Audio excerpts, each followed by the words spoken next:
Ryo Tatsuki, a manga artist famous for predicting the 2011 Fukushima disaster, has returned to the spotlight with a chilling new prophecy. A catastrophic earthquake will strike Tokyo on July 5th, 2025. Tatsuki has an undeniably spooky track record. Her manga, The Future I Saw, gained cult status after it appeared to foresee the 1995 Kobe earthquake. And even more eerie, it warned, and I quote here, "A huge catastrophe will occur in March 2011, aligning almost perfectly with the Tohoku earthquake and tsunami that killed over 20,000 people and set off a nuclear disaster in Fukushima, Japan." This so-called news of a mega-quake leveling Tokyo spread on Asian social media like wildfire. Travel forums lit up in panic, and thousands of Chinese tourists cancelled Tokyo trips. And Hong Kong travel agencies reported that bookings plunged by as much as 50%. The Chinese embassy in Tokyo, after issuing a routine caution in April for citizens to take precautions against natural disasters, was taken by many tourists to be the official validation that the disaster is already a fact. Seismologists and officials have tried to calm the public. First of all, no technology exists to predict quakes so precisely, and Tokyo has had countless false alarms in the past. But the idea of a fortune teller being able to see the future proved irresistible to many. Even on Japanese television, this prophecy has been debated, pitting scientists against believers. And all around Tokyo, grocery stores are selling out of emergency kits and supplies. And I know, this is likely just mass hysteria that's gonna blow away soon. But what if she's right? What if on July 5th, a mega quake rips straight through the heart of Tokyo? What follows is my imagined diary of the earthquake that could change everything, drawn from the Japanese Cabinet Office worst case simulations, historic quake records, and current engineering data. July 5th, 2025, 8:17 a.m., Shinjuku, 21st floor. Coffee in hand, I'm staring out the window when suddenly a single sound rips through the room. 地震です。 I have just enough time to think, maybe it's a false alarm, before the floor starts lurching hard to the left. I slam against my desk. Monitors topple and glass starts popping down the hall while I can hear steel groaning. A voice crackles through the PA system. "Earthquake, stay away from the windows." But ceiling tiles are already falling.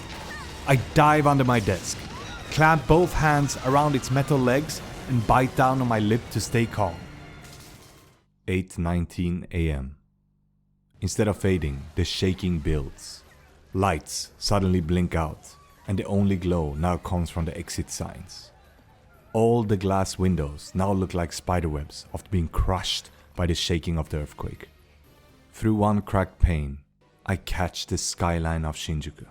Tall towers rolling in a long, slow wave. Far off, Tokyo Skytree whips back and forth, but it still hangs on.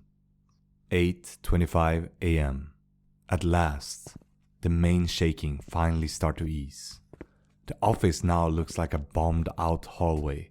Papers everywhere, broken glass like ice on the carpet, but the tower still stands. Flashlight clicks on, and we file into the emergency stairwell, 21 floors down, concrete groaning at every aftershock. Outside, Shinjuku is a big gridlock. There's cars everywhere, at odd angles under traffic light that are not working anymore. And there's glass everywhere, all around the street and also up in the air, glittering down like confetti. People sprinting across the street to take shelter. Anything is safer than the open street right now. 9 a.m. The first big aftershock.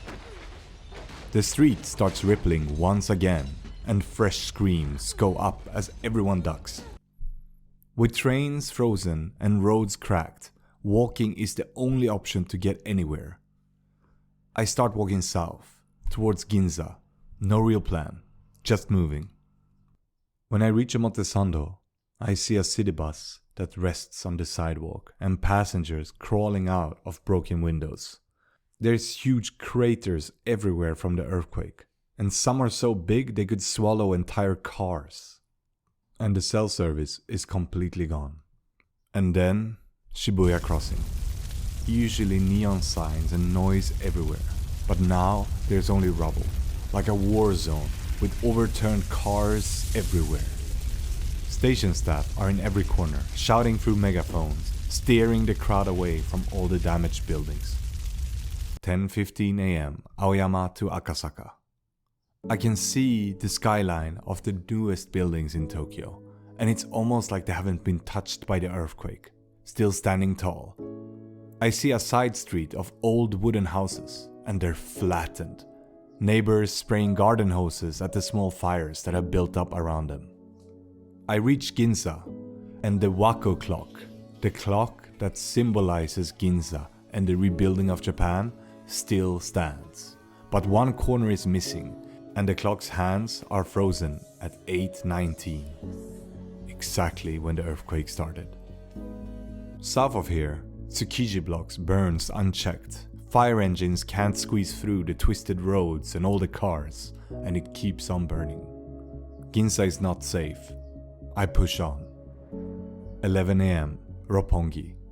The first thing that hits me when I reach Roppongi is the Mori Tower, the tallest building in Japan and one of the newest buildings in all of Tokyo, and it stands completely intact. Glass not even shattered and lights still on, thanks to having its own power supply at the bottom of the building. In one of the side streets, I see a mixed crowd huddling around a massive battery radio. The Prime Minister has called in the self-defense forces. Pop-up Wi-Fi stations are coming back online in Ueno Park. I start turning that way. 12:30 p.m. Ueno Park. After traversing through a warlike landscape, through fires, panicked people, craters, and cars parked in all directions, I finally reach Ueno Park.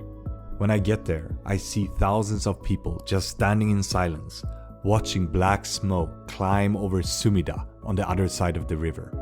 There have been many warnings in the past of living in Sumida due to its old infrastructure and the place being under sea level. But this is something else. A massive cloud of black smoke rises over Sumida, and you can see helicopters with loudspeakers screaming out for everyone to evacuate the area as quickly as possible, not to bring any belongings with them. There are people with loudspeakers here too, directing you to schools and parks for safety. Every train and highway is shut. Tokyo is truly isolated from the world at this moment. 2 p.m. Aftershocks. Another massive roll shakes the ground, and I hear news that the highway in Koto Ward has been so damaged that part of it has collapsed. And I hear reports that one of Haneda's runways have been so damaged it has cracked, and part of it has slipped right into the ocean. 5 p.m. Dusk. Aftershocks still strikes hourly.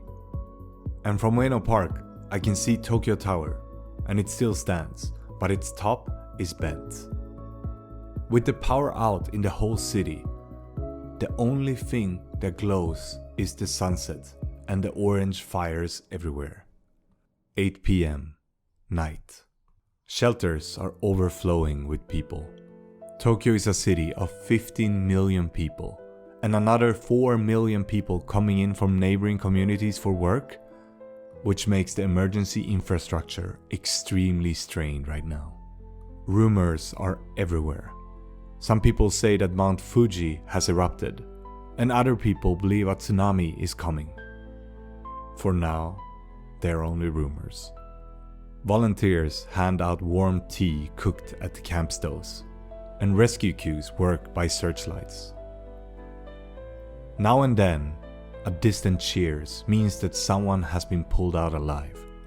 11:45 p.m. I sit upright on a futon bed in an emergency shelter in a school around Ueno Park. My phone is dead, but I found a notebook and I'm scribbling to try to make terms with what happened today. The air has a weird taste of salt, And along the curb, strangers dress wounds with spare cloth. Restaurant owners cook everything before it spoils, and tourists and locals trade maps and battery packs. Firefighters and shopkeepers clear rubble side by side. In the dark, Tokyo people are the light. July 5th isn't over, but one thing is clear. We'll get through the night together only because we are together. Tokyoites have known for decades that this could happen, and when it did, they were prepared.